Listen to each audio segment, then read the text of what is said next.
can't tell people to change. You can't just tell people to change like that without offering an alternative. You can't tell somebody to boycott something, because what happens if they cut off the food supply? You know what I'm saying? You can't tell somebody to boycott something if you're not offering a boycott alternative. You know, don't tell me don't shop here. You know what I'm saying? Because for you to say not to tell every drug dealer to stop selling drugs because you're messing up the community. You know what I'm saying? I know some former drug dealers, you know what I'm saying? Former drug dealers or whatever that have been in that life or whatever. And for me to go up to them and be like, yo, my dude, I need you to stop doing that. Stop doing that to make money to feed your family, but I'm not offering you an alternative. You know what I'm saying? Now, if I came up to him and I said, yo, my dude, stop doing that, and you could do this job over here, and you're going to make just as much or twice as much as what you made over here, then he going to stop point blank. That's part of the reason why drugs are being sold. Because, you know, you place an entire group of people, an entire race of people into a condition and force them to do certain things to survive. If that dude on the corner had a choice, I'm telling you, I know he wouldn't do. I speak to my cousins, I speak to my homies all the time, and I know if they had a better opportunity, if opportunity was just available everywhere, then they wouldn't do that. Meaning, if they had an alternative, then they wouldn't do that. It's just like with boycotts, right? You can't say, we all gonna boycott this place, let's stop shopping here, without giving an alternative. What if they cut off our food supply? How are we gonna eat?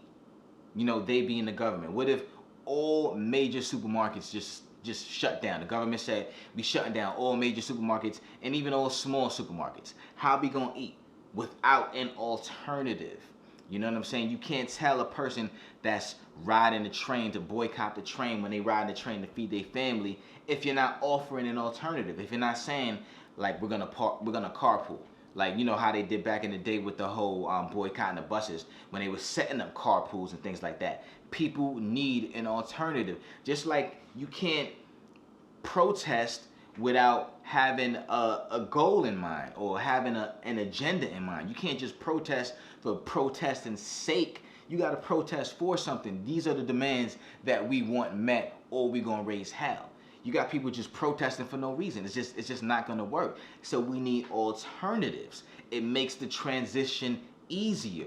Even when these big companies are building dams and stuff, what do they do to the river so that they can build the dam? They reroute the river. They put it on an alternative route to ease the pressure, right? So that's what we need to do. If we're not going to shop at Kmart, if we're not going to shop at Jimmy Jazz, if we're not going to shop at Gucci, Prada, whatever, I don't care, wherever people like shopping, right? If we're not going to shop there, then where are we going to shop? If I'm a person that likes to look fly, where am I going to shop? And this is where entrepreneurship comes in. This is where, you know, you want some dope boots, why don't you go to Negash? That's a black-owned company, and they make some dope-ass boots. You know what I'm saying? We have to start getting into an entrepreneurship state of mind, if I even said that term properly. But we have to start getting into an entrepreneurship state of mind. We have to start getting into a race-first state of mind. And then we have to start getting into a play your own lane, stay in your own lane state of mind. Meaning, if I'm the warrior, let the warrior do what the warrior does. The dudes in the streets, the thugs and all that, and I hate using that word thugs, but the dudes in the streets doing what they gotta do to survive, the lions in the streets, let them do that. Just reroute that energy. Give them an alternative. You understand what I'm saying?